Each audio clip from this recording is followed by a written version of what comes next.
You know, you can be turning to 2 Samuel chapter 10, but you know, you could belong to a lot of different clubs today. You can belong to, I belong to car club. I've belonged when I was a teenager to car clubs and motorcycle groups and different organizations. And I think that sometimes people join churches because they're just looking for a group to belong to. And what they think is, well, there's a lot of people that are hurting. I'm hurting. I'll go down to that place where people hurt at. And you can belong to a club and wear a badge and be part of something. You can go down to the local bar and hang out with the people that have the same problems that you've got. And but when you come here, this is not just a place where you get together with other people that go through the same similar issues. This is a place where we're coming to worship a risen Savior. We're not singing just songs to make us feel better. We're singing songs that really speak about a truth that we have anchored our lives to. We haven't just anchored our lives to Victory Baptist Church or to Pastor Knight or to somebody on our row with us. We've anchored our souls to Jesus Christ. And that's what we're singing about, and that's what we're thinking about. We're thinking about that, and I hope that's the reason why you're here tonight, is you can think through that and be charged a little bit about that. 2 Samuel chapter number 10, thank you for the song that was sung. I think it went out with the teens. 2 Samuel chapter 10. I've preached out of this before, and the sister passage in 1 Chronicles 19 before. But this has come up a lot in my thinking, and sometimes I feel like if it's in my thinking a lot, maybe it's because it's in your thinking a lot, and maybe it's because God's directing me to give something to you that may help you. And this has come up a lot in my talks with people here and far off, the people that call me. This has been something that I've been thinking about. Thinking about our thinking. Thinking about how we think about things. I want you to look at 2 Samuel chapter 10. This is one of the best illustrations I can give you of how our thinking can either help us or hurt us. In verse number 1, it says, "And it came to pass after this, that the king of the children of Ammon died, and Hanun his son reigned in his stead. Then said David, I will show kindness." I want you to understand his intent was to comfort. I want to show kindness unto Hanun, the son of Nahash, as his father showed kindness unto me. I want to return a kindness to somebody. I want to bring comfort to somebody. Now that's what's intended. And David sent to comfort him by the hand of his servants for his father. And David's servants came into the land of the children of Ammon. And the prince of the children of Ammon said unto Hanun, their lord, thinkest thou? That's what we're talking about, thinking about our thinking. So somebody's telling him, you need to think about what's happening. I want you to think about what's happening. That's what he's telling him. Somebody says to Hanun, their lord, thinkest thou that David does honor thy father, that he hath sent comforters unto thee? Hath not David rather sent his servants unto thee to search the city and to spy it out and to overthrow it? Now, let me understand something. This man gave ear or gave his mind to people that got him thinking something that was not correct. Understand that? I mean, that's what the text just said, right? There was something intended to be good. Somebody listened to something, whether it's your own voice or somebody else telling you that they're really doing something bad. And then you believe it. You believe your own thinking or somebody else telling you something. Verse number 4, wherefore Hanun took David's servants and shaved off the one half of their beards and cut off their garments in the middle, even to their buttocks, and sent them away. They insulted them, shamed them, sent them away. When they told it unto David, he sent to meet them because the men were greatly ashamed. And the king said, tarry at Jericho until your beards be grown, and then return. And when the children of Ammon saw that this is a great statement. I want you just to think about this word. When the children of Ammon saw that they stank before David, stank, they stink to them. This is where, if I was going to title it this way, I might title it Stinking Thinking. Is that my thinking ended up, listen real close, my thinking caused me to stink in the situation. I created something bad. by my thinking. It wasn't intended to be a bad thing. I created bad things with my thinking.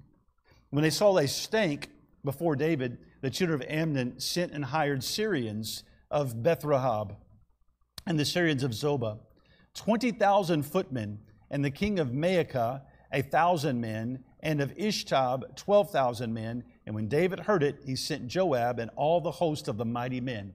Now, there's a battle that goes on there, but I want you to understand, we'll stop reading there. I want you to get that there was a battle. What was intended? You tell me, what did David send that? What did it say it was intended for what? Comfort, right?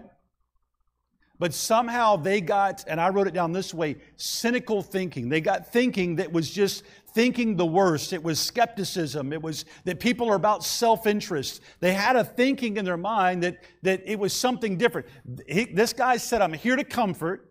This person listened to somebody say to them, you need to think cynically about what they're doing. And what was supposed to be comfort turned into contention. You all see that? What was supposed to be comfort turned into contention. Who was at fault? Was it David? Was it David's men that was trying to do something nice? No, it was the person that was supposed to be receiving a blessing turned it into a battle. Why? The word was thinkest thou, because of his thinking. I want to make a few statements about some of this tonight and hopefully help you a little bit. This is a little bit different than how I've ever done it before. I re-looked at it in great detail to make sure we're giving you exactly what it is. But number one, if you're making notes, and if you need these notes, I'll give them to you later. But number one, I want you to understand something. There is a difference between being suspicious and cynical and then being cautious and careful. You understand that? There's a difference between being suspicious, I think they're up to something, and being cynical, and then just being careful and cautious. Let me give you a few definitions, and then I'll show you this. Concern. What does concern mean? Somebody says, well, I've got a concern. It's an interest or some kind of desire to look into a matter so that you can help. Listen now, listen real close, so that you can help. I've had people come to me and say, hey, I see something or I've seen something, and I just want to help. That's a good spirit. Nothing wrong with that. Nothing wrong with seeing something and saying, I just want to help. But I think we need to check our spirit sometimes, because sometimes we're not looking at things and thinking, how can I help? We're thinking, I think something bad's here and I want to blow it up. We got to think about that. There's a difference between being concerned.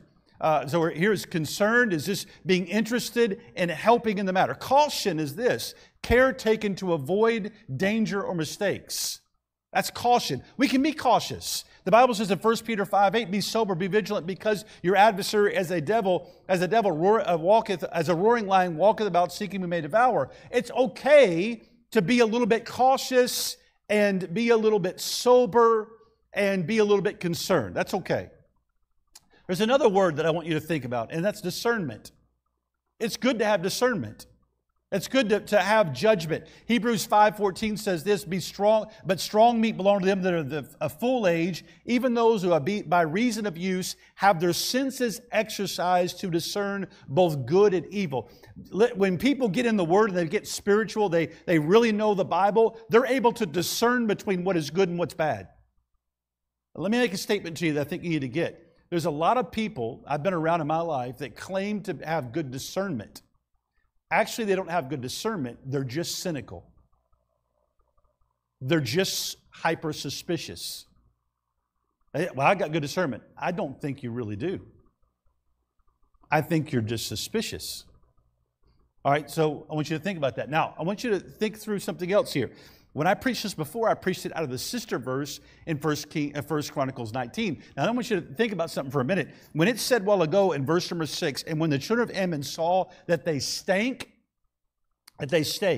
what's interesting is in 1 Chronicles 19, same exact story, almost exact same wording, except for when it says stank, it says when they saw they were odious. Odious. That's a very interesting word. Odious means this, offensive and disgusting. So when they saw that the way they were thinking made them disgusting, it made them odious, it made them offensive. That's a great word. I want you to think about this for a minute. That word is found only one other place. Anybody know where it's found? Proverbs 30 when it talks about a wife. I want you to think about that. I want you to hold this, your place right there as we're coming right back to it. And I want you to look at Proverbs chapter number 30. Proverbs chapter number 30. I'm going to try to help you tonight, if it's at all possible, if you can follow along with me. I'm going to try to help you with our thinking, because our thinking is going to mess us up sometimes. Proverbs chapter number 30. Look at verse number 21. Watch this really closely. Proverbs 30, verse 21. For three things the earth is disquieted. There's things that just disquiet the whole earth is messed up because of three things. And for four, which it cannot bear. Here's the things. For a servant when he reigneth, when we've got things out of whack, a servant reigneth. A fool when he's filled with meat. Watch this one now. For an odious woman when she is married, and an handmaid that is heir to her mistress. Think about that. An odious woman when she's married. What an interesting statement. Someone that has become offensive. Now, the only other time that's used is in here in the idea of your thinking. And I'm just going to tell you that we can cause some major problems in our home by our thinking. Now, I want you to you're following along a little bit of a trail with me. Odious woman when she's married. The odious thinking. Here's another verse that's very interesting. Proverbs 19:14. I'll just read it to you. House and riches are the inheritance of fathers, and a prudent wife is from the Lord. So here's the difference between an odious wife and a prudent wife. You know what prudent means? Very interesting. Prudent means this: cautious, circumspect, careful. What? You say, what are you trying to say? I'm trying to say this. It's okay to be prudent and cautious and careful and circumspect, but it's quite a different thing to have bad thinking that has become odious, even in our homes. There's a lot of problems. Listen real close. There's a lot of problems that happen. I've seen this in churches. In fact, this is the reason why this has become such a thing in the forefront of my mind a little bit is some things I've talked to people about. But the other things is every one of the deacons that we talk to, when we talk to them, every one of them, what I ask them about, what I talk to them about is you're going to have to be careful about what you start thinking about what's happening around you. You have to be. Because it not only affects our marriages, but it affects our ministry. It affects everything about us when our thinking is bad. I promise you, listen, if Satan's going to get a problem in your home, where it's going to start is your thinking. If Satan's going to get a foothold in this church, where it's going to start is in your thinking. Oh, you say, I don't know if that's true. Well, if you were just to spend a little bit of time and you were to read in Genesis chapter number 3, what was the downfall, what was the beginning of the downfall between Adam and Eve and God? Satan began to mess with her thinking. He began to whisper some things in her ear to make her think bad things about God. To make her think that He was holding back the very best that she could have for her life. He knows that when you eat it, you're going to be like gods. He's holding back the best from you, trying to get her to think the wrong things about the one that loved her more than anything else in the world. Can you understand what I'm saying to you? I'm trying to help you tonight. That if you don't control your thinking will get you completely messed up, get you out of church, get you out of your marriage, get your whole life completely upside down. Your thinking. When we come back to our example and we look at it in 2 Samuel chapter 10, you know what? It was okay for them to be suspicious. It was okay for them to be cautious. It was okay for them to be circumspect.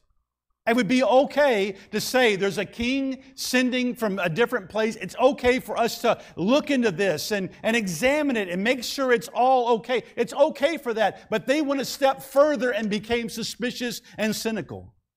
Let me make a statement here that I think is worth us thinking through. I think in some of our groups, our independent Baptist groups, we are some of the most cynical thinking people around. We just are always thinking the negative about people. And it's a bad spirit to have. Number one, there's a difference between being suspicious and cynical and then being careful and cautious. Number two, if you're making notes, it's the second thing I want you to get. Stinking thinking creates problems where there are none. Creates problems where there are none. Now, I know I'm probably not the only carnal person in the room. I'm sure there's other people that are just like me.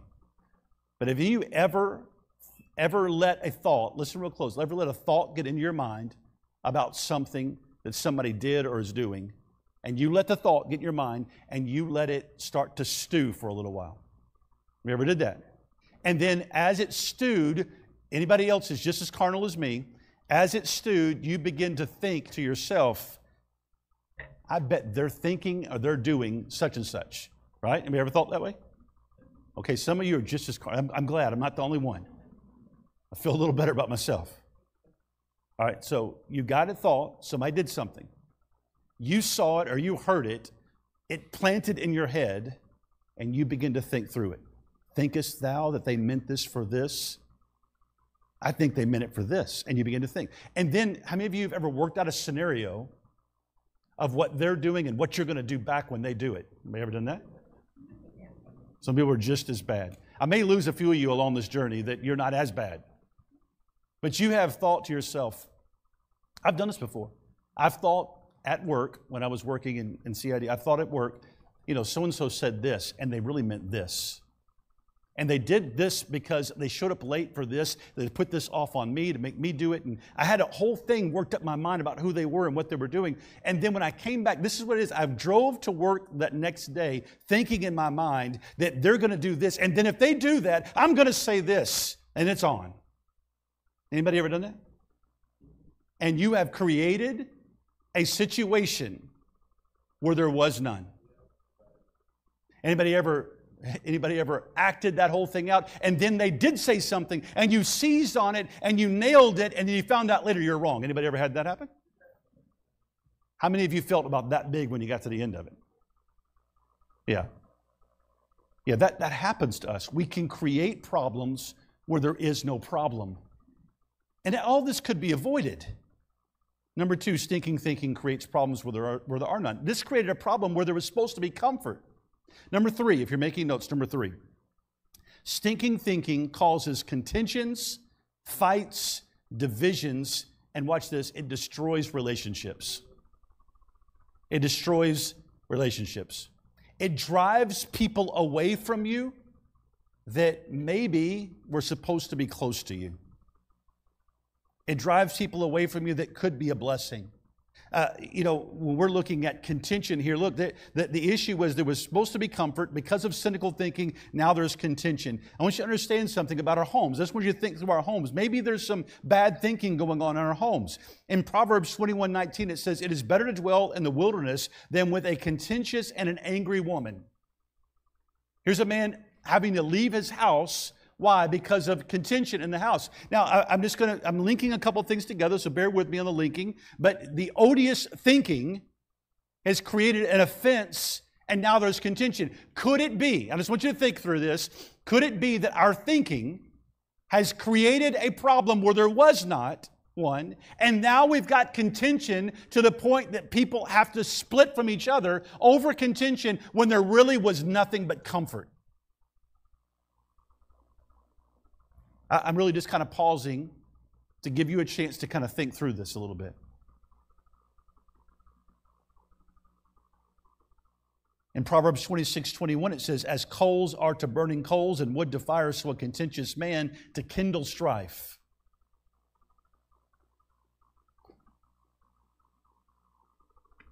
You can think all kinds of things about the other person. They're working late on purpose. They don't want to be around me. They show up late, you get a thought in your head. Listen real close. They show up late, you get a thought, you start thinking through the reason why they're coming late all the time is because they don't want to be around me. And you start thinking that. And you begin to let that fester in your mind. I can't be that far off base, I'm sure I'm not. You let that start to fester in your mind. And then the next time they show up late, you've prepared yourself for what you're going to say. You create a problem, and now there's contention. Maybe God didn't want me to say this after all. I don't know. You've created contention, and now watch. Listen, this is so good if you think about it. I wish you were closer to me, and instead of saying that, I wish we could be closer. I wish we could spend more time together. It seems like you're always gone and you're not here. All right, that could be a good way to do this. Instead, I've got something in my head. I begin to think through it. I imagine things that aren't so. I work a scenario out. When they come home, I argue. And what I wanted to be closeness has now actually driven them further away. Because I couldn't control my thinking. I promise I'm not too far off track. Number 4. Sometimes stinking thinking reveals more about us than it does about the other person.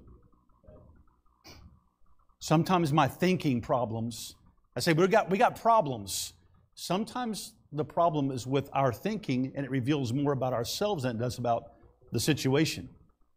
You say, you got an example for that? Yes. Do you realize that how many of you know the story of David and King Saul? King David, King Saul, before David became the king. Can I tell you what the truth was about David? David would have done anything possible to make Saul shine. He would have done some pretty disgusting, pretty crazy, outlandish things. Go kill, I forget how many men, and get the foreskins and bring them back. You're talking about some pretty crazy things he's got to go do. He'll do anything that the king asks him to do. You know all the king could think? Listen now. You know all the king could think? This kid's after my spot. He just wants my position. Stinking thinking, listen, created a problem where there was no problem. And you know what it really revealed? You go back and read the story. You know what it really revealed? There was nothing wrong with that kid, David. There was a whole lot wrong with the person that was thinking the wrong things. It sometimes reveals something about yourself. Now, let me tell you something. This is the great part about these sermons, is we can all say, yep, you're right, and I'll do it too. Yep, you're right. The problem is we got to live it tomorrow. And we got to actually do something with this tomorrow. We got to do something with this tonight. Number 5, eventually stinking thinking may become your reality. Eventually stinking thinking may become your reality. Number 5, eventually stinking thinking may become your reality. Saul kept thinking, he just is after my kingdom. He's just after my kingdom. Do you realize that David was not after his kingdom? But do you realize what David eventually got? His kingdom. The children of Israel are walking through the wilderness, and all they kept saying was, God brought us out here to kill us. God brought us out here to kill us. No, He didn't. He brought you out to take you into the blessings that He had for your future. He brought you out to take you into something great, something He promised, so that you can have it. You can have the land that flows with milk and honey. And you can't think about the good because you're so focused on the bad or what you think is happening. And now, let me tell you something. It becomes your reality. You know what they kept saying? He brought us out in the wilderness so we'd die. He brought us out in the wilderness so we'd die. Where did they end up? Dead in the wilderness. I'm just telling you, this is a bad thing to have. Somebody said this one time, you will live up to or down to what you think. Stinking thinking creates a stinking attitude and then creates a stinking outlook and the stinking situation of your life. Number 6. I know what some of you are thinking, man, you're telling us all the stuff that's bad, and you can never tell us how to get it right. Yes, I'll tell you in just a second. Number 6, sometimes, I want you to think about this really closely. Sometimes stinking thinking is a result of bad experiences. Sometimes stinking thinking is a result of bad experiences. I want you to do this with me. You're right there in 2 Samuel 10. Just go backwards to 2 Samuel 6. 2 Samuel 6, very, very quickly with me. 2 Samuel 6. And you read a story of a girl named Michal. This is Saul's daughter. I want you to think of it really closely. I'm not going to go into too much detail. This is Saul's daughter. I may know the story of Michal, Saul's daughter, and it's also David's wife. And if you know the story, very quickly, Michal was given to David by Saul, hoping that it would trip David up. It was just a ploy to trip David up. All right, he's given to David. David has her as wife, but then David has to flee because Saul's trying to kill him. And so Michal helps him and sets something up and lets him get away. While David is on the run, I'm talking about, I feel bad. I've always felt bad for this girl. I've always felt bad for her. While David's on the run, he marries, I think, 2 different women. And then when he finally is going to take over the kingdom, he says, I won't do anything until you give me her back. Well, Saul had married her off to somebody else. And so she has to be brought back. And so he comes back to him, gets her back. Now I'm going to tell you something. This woman has gone through a lot of stuff. She's got a father that's using her as a pawn. She's got a husband that it's questionable how much he really even loves her and even cares for her. And now she finds herself in this situation. They're going to bring the ark back in. And David is excited about it. He's going to bring the ark back in. And as the ark is coming in, David is leaping and dancing. I won't do it now as it'll embarrass myself, but he's leaping and he's dancing with the ark coming back in.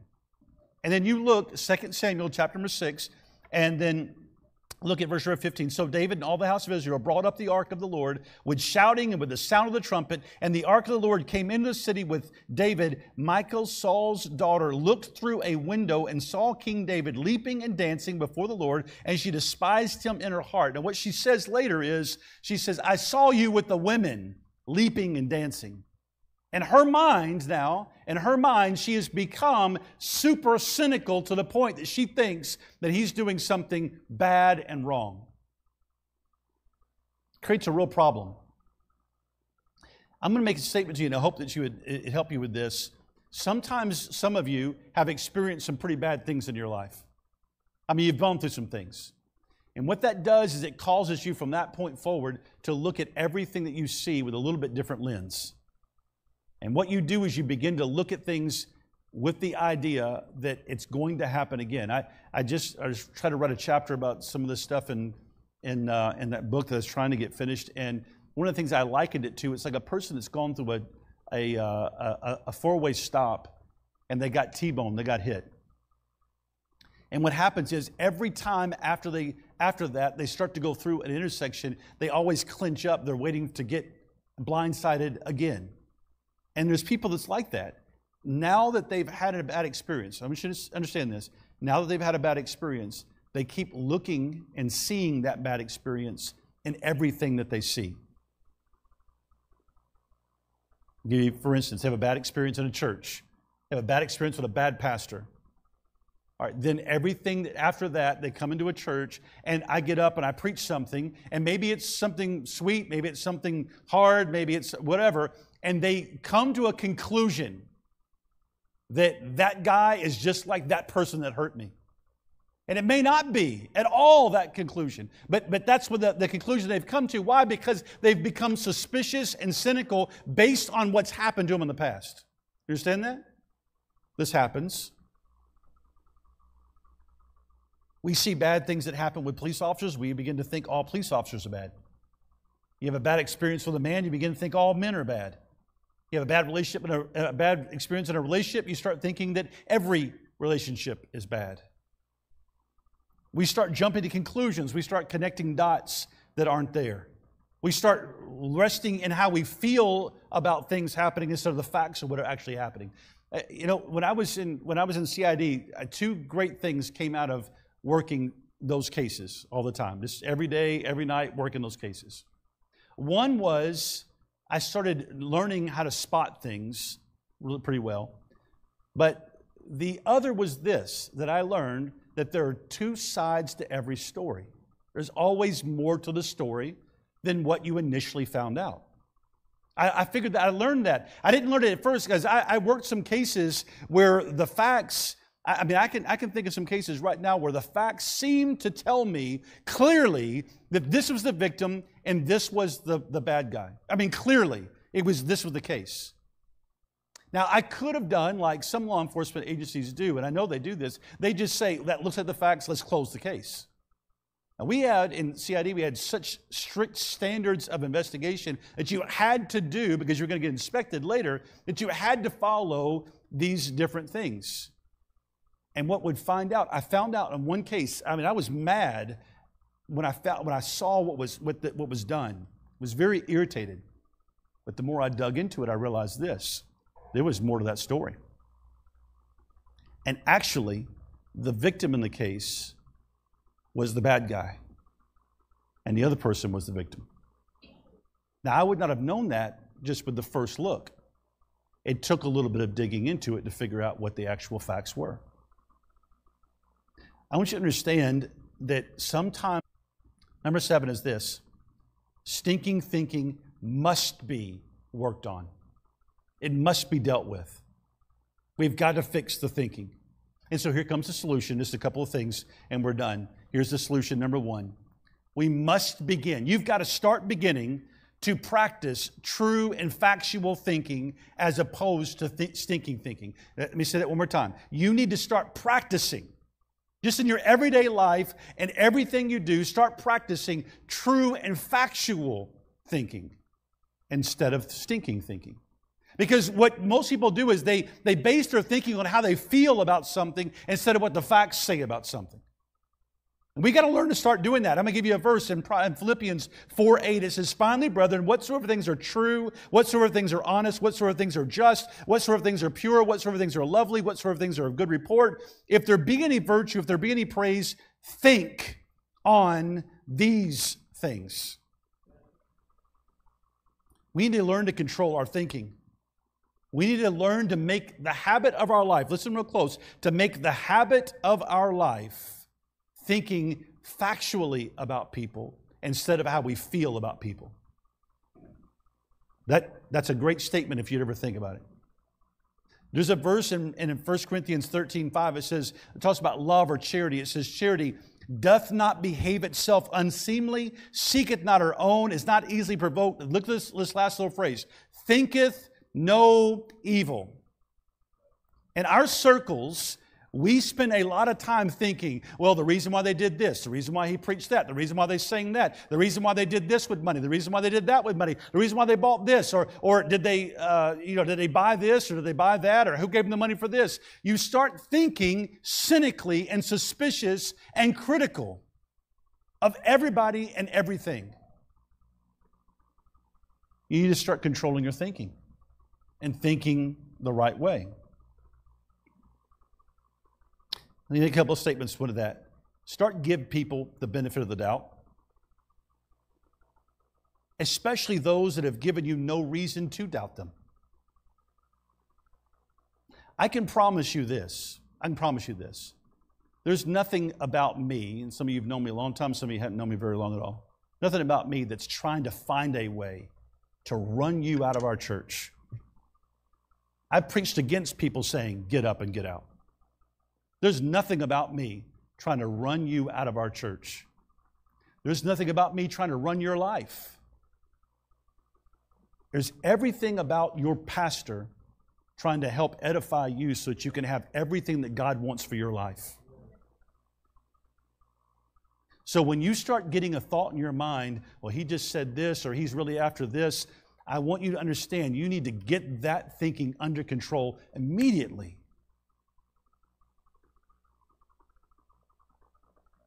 Give people the benefit of the doubt. Let's say this, maybe there's more to the story. Have you ever made an excuse for yourself for something? Let me say it like this. Have you ever been late for something and it was because you were stuck in traffic? Anybody ever really actually had that? Not that you lied and said that, but you actually had that. I'm late because I was stuck in traffic. How about this? Anybody ever been grumpy because they didn't feel good? Okay. I'm going to preach to myself a little bit, okay? So, anybody ever been grumpy because they didn't feel good? All right, so let me ask you a question. Now, this is what I'm going to make a statement for you to do when I said there may be more to the story. You need to start working on excusing people instead of accusing people. You know what we're quick to do? Find an excuse for why we are like we are. But we want to accuse other people for how they are. When you think about it, I'm helping you really well tonight. I really am. I'm helping me too. So if you were late because of traffic, maybe they were late because of traffic. If you were grumpy because you were not feeling well, maybe they were grumpy because they weren't feeling very well. Let me make a statement for you that'll help you with something. If somebody walks past you in this building and they don't say hi, what your stinking thinking could say is, they don't like me. Have you ever thought like that before? Don't raise your hand. They don't like me.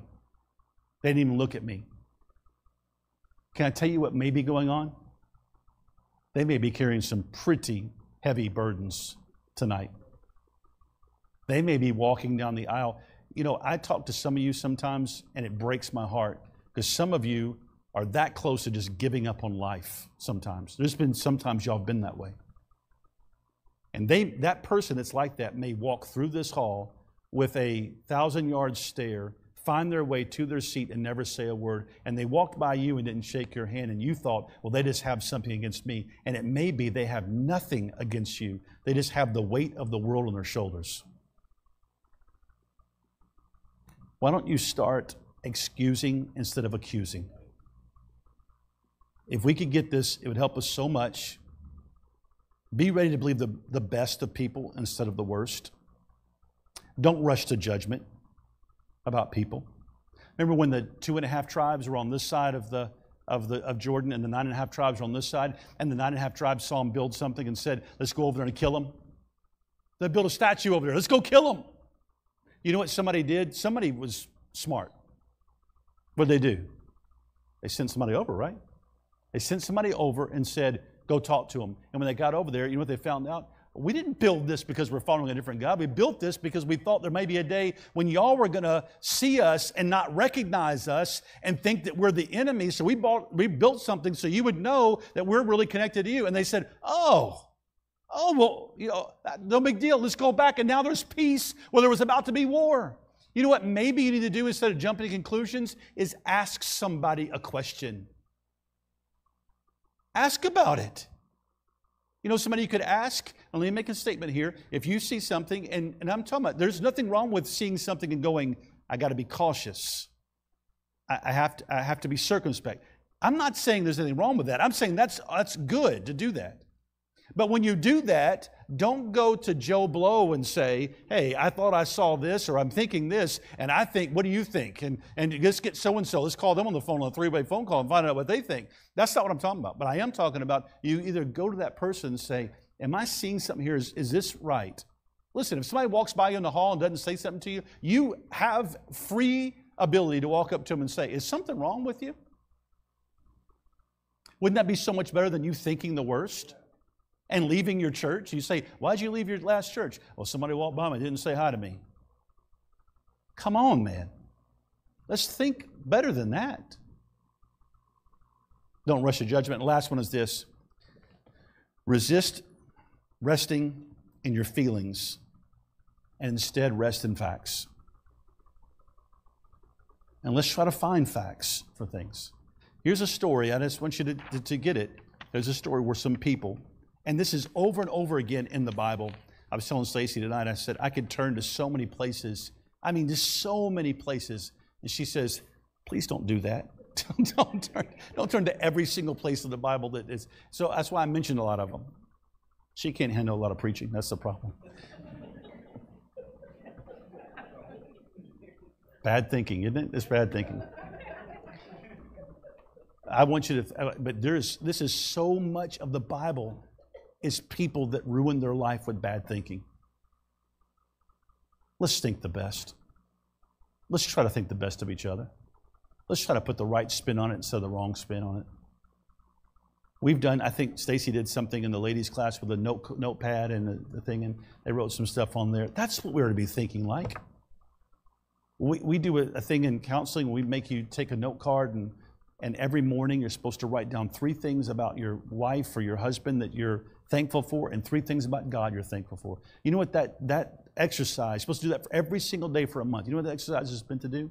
To make you start thinking on right things instead of the wrong things. To create the right framework of your mind. I'm just talking to you tonight about thinking about your thinking. We all need to do a little bit of an overhaul on the way we think about things. Starting tonight. Let's stand. Well, Lord God, Father, we love you and we thank you tonight for your mercy and your grace. And Lord, whenever we get sideways about what you're doing or what a preacher's doing or a friend's doing or a teacher's doing or a spouse is doing, help us to think the right things. And then if the facts are starting to line up, help us with this tonight, Lord.